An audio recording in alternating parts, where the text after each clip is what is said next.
Everyone, hope you are doing great. This is Hemal Patel, and this is another video on Facebook advertising. This one is called How to Go from Beginner Facebook Ad Targeting to Targeting Like a Pro. And the reason I made this video is it's a follow-up video to one that I just made that got a lot of momentum. People started messaging me on Facebook, that's where I usually hang out, and they started liking the video, and also I got a lot of video views, so I know that this really hit a strong point with everybody. The last video I made, which was how to use Facebook ads marketing objectives, which is all this stuff right here, to grow your campaign from something small to a very big one that a lot of big advertisers do. And this is pretty much a really good follow-up video on this, because this one is talking about the marketing objective. And then the video I'm making right now is talking about who you're targeting that marketing objective to, right? So I've been doing Facebook advertising for quite some time now, and there are basically three levels or three stages of advertising that you start from. And the first one that you always start from is interest targeting. And I'm in my Facebook ad account. This is the demo account. I was actually playing around with it right now. And let me make it really empty. There you go. So it's completely blank right now. Going back here, the first thing that you do whenever you create your first Facebook ad, if you're pretty new, is you start doing interest targeting. And so what that is when you create an ad, and this one is basically set up for conversions. You can do traffic and all that stuff. But in everything that you do, you're always targeting some type of people. And so this one, let's just say I'm going to, not here, location, let's just say I'm going to target people in Florida, right? I'm just making it up as I go, so bear with me. We have 16 million people in Florida who are on Facebook, right? Of all ages and all the both genders. This is level 1 right here. You target people in Florida who may be like Miami Heat, right? Let's gonna make it up. Heat. So interest 20 million people. That's 20 million people in the whole country, or maybe in the whole world. But that's 16 million people in Florida. Okay. So these are the people who are interested in the Miami Heat. And so if I was creating, let's just say, a t-shirt that says I love Miami Heat, and of course I want to sell to people in Florida because they would actually like it, then I'm targeting this audience, right? That is step number 1, picking a few specific names. So let's just say I did Miami Heat and Dwayne Wade, or there's some options right here that come down. Of course, they're gone now. Dwayne Wade is not with the Miami Heat anymore, but if you did not know that, it wouldn't matter. So Dwayne Wade, 6 million people right there, right? So again, the number is not changing. I'm not sure why that is, but the example will still follow through. So this number will increase after when you start adding more people, and you'll get really happy thinking that you have a big audience to target to, right? This is level 1, thinking that you have a great audience and you'll create your ad and target people, and you'll spend a lot of money, and you might, needle in a haystack, you might get lucky, but most likely you'll just be burning your money.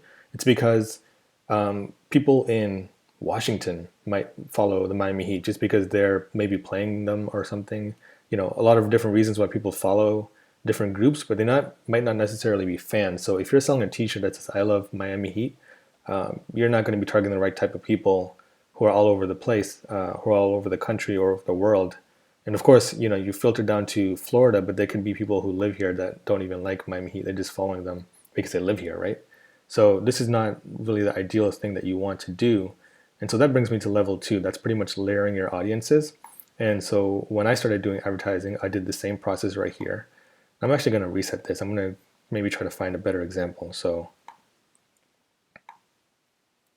let me reload everything so I start from a brand new. Start a new ad. And right here, conversions. And here we go, right? So in the whole country, 224 million people I can advertise to. So I'm going to leave it at that. And we're just going to continue with, I guess, the Miami Heat. So Miami Heat. Miami Heat. So we have, the number will not change.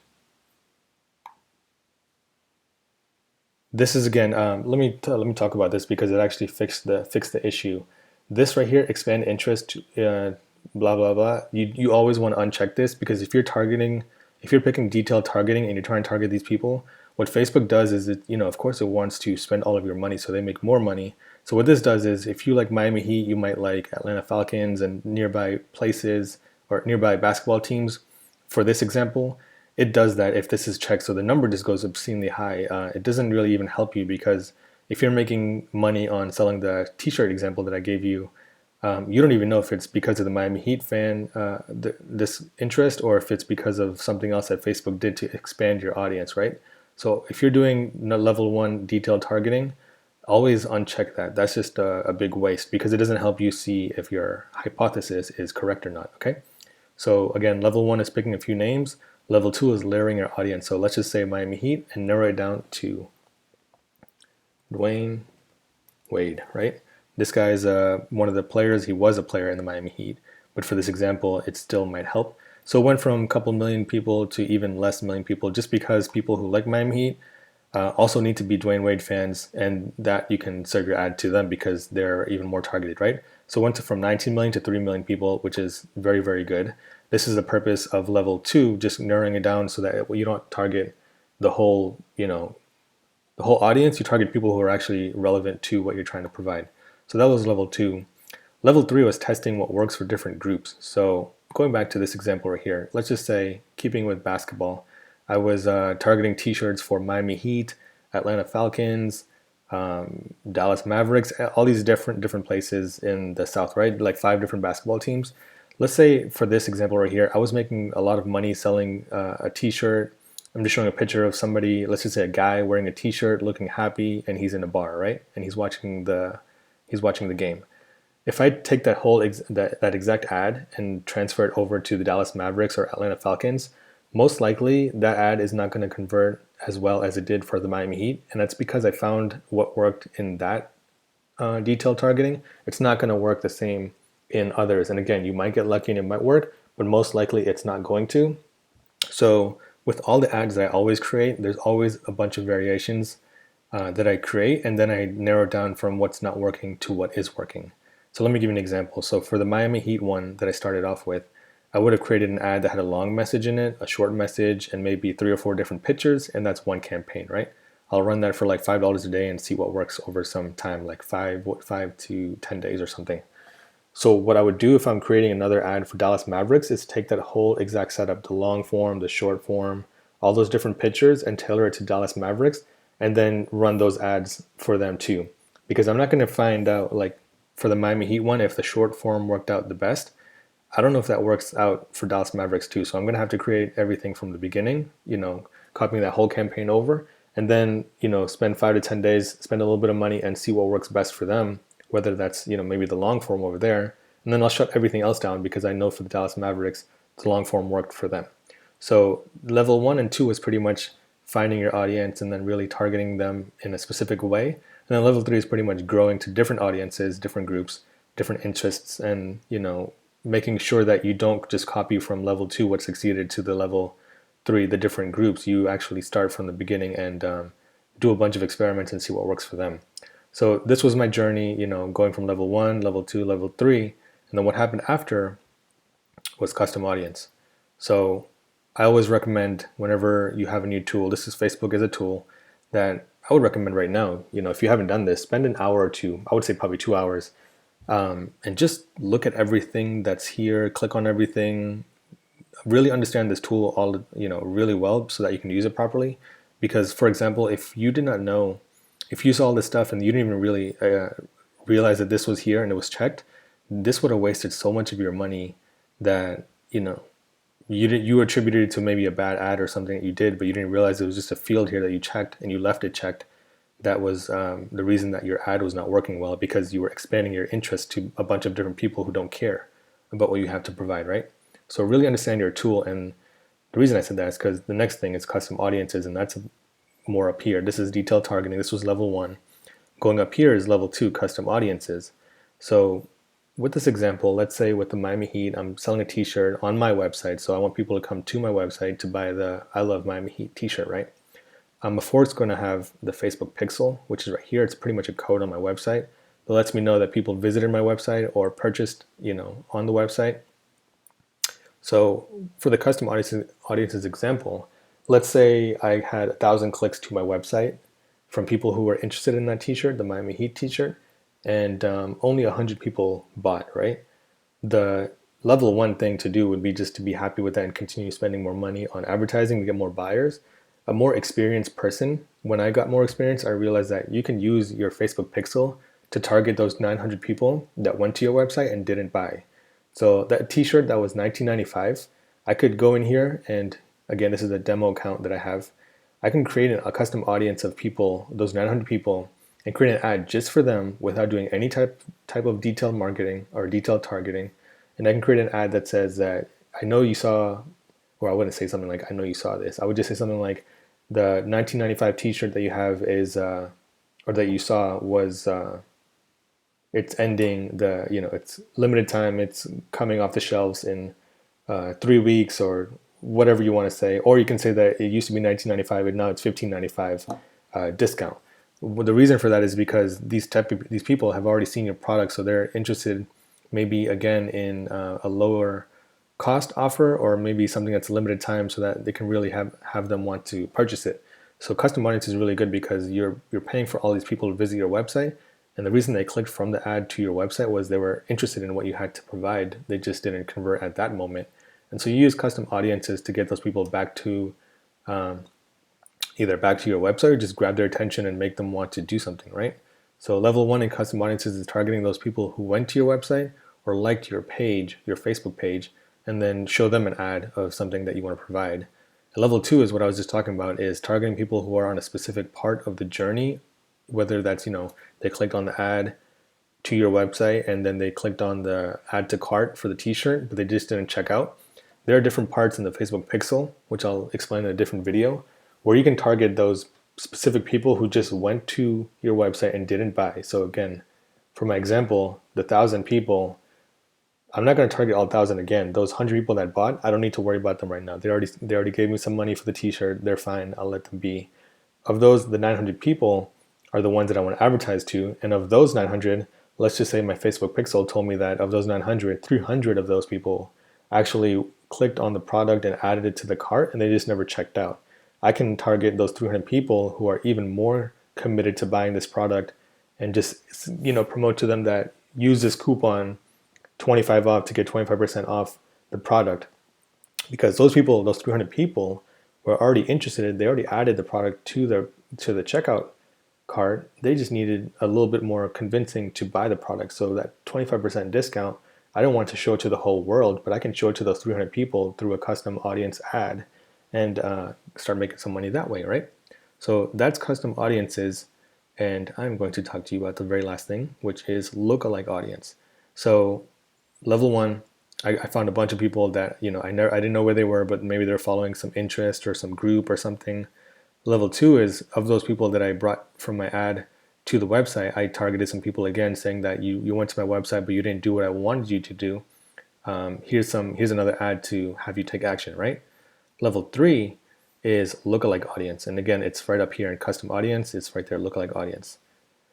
So what that is basically, let's say out of my custom audience, the 300 people that were, adding the product to the cart, let's just say all 300 of those purchased the product. Combined with the other 100 that already purchased the product, I have 400 people who bought my product out of the 1,000 people that advertised to, right? I'm just keeping the numbers very simple. So 40% of the people bought the product. What I can do now is create a brand new campaign and call it lookalike audience, and I can target a group of people that are almost exactly the same to the group of people that purchased my product. Now, you'll never know the information for sure. It's because Facebook's algorithm takes care of all that stuff. But those 400 people, let's just say, I'm going to make it up, there were 18 to 25-year-old guys and girls, boys, men and women in Florida who bought those t-shirts, right? The rest of the people that bought were just older and they didn't care about basketball, right? Just making all that up. So what Facebook's lookalike audience will do is target 18 to 25-year-old people that you might have missed, maybe in Florida, maybe outside of Florida, that are very likely to buy your product because they share similarities to the people who already did buy your product, right? This is golden. And all the pro marketers who are online spending thousands and thousands of dollars like every day to advertise, they're pretty much sticking in level 2 and level 3. They were in level 1 for a long time. They were spending a lot of money on people who were interested in them, and then they made money through them by promoting their products and all that stuff. And the people that didn't buy, they hooked them again with a custom audience, targeting those people again, saying, hey, I know you went to my website and you didn't buy. Are you interested in a discounted product? So making all that up, but that's what they did. And what they do now is pretty much just finding people in the rest of the world that share similarities to people who already bought their product. So you can target the 1% of the people. And again, I'll share another video on all this detail. I don't want to make this video too long, but you can find people that share a very, very close similarity of personalities to the people who already bought your product. So that's what lookalike audience is. So if I have those 400 people that bought my product, my t-shirt, I can now create a lookalike audience and just stick it to 1%, and I can, spread it out to not just Florida, maybe. I can stick it out to United States, or I can do the whole world. I can just target everything. And of course, I can't just do it like that. I got to add all the countries in, and that's how it works, like United States. And then I can do United Kingdom and all that stuff. And the number gets bigger and bigger. I'm not going to do it right now. But what happens there is you target a bunch of countries, and then you create a lookalike audience to those 400 people that did buy. And Facebook will do its thing and find more buyers for you. So what happens is basically the money you're spending is going to be spent really well, because your Facebook is finding people who are already like the 400 people that bought from you. So this is golden, and that's why the people that spend thousands and thousands of dollars online pretty much stick around here. They'll straight and come down to custom audience if they need to, and then finally they'll come back to interest targeting only if they have an additional, if they have extra money lying around, or if they just want to experiment with new things, because the pro Facebook marketers are always experimenting, they're always learning, and they're always just moving. The people that don't make a lot of money on Facebook or do that well on Facebook are the ones that just stand still, and a campaign that might be doing well for them, they just put money into it. Who knows, that campaign might not work out later on. So you have to always keep testing, keep learning, and keep moving. So lookalike audience is a really good thing. And then again, those that are always testing and moving, they stick to the 1%.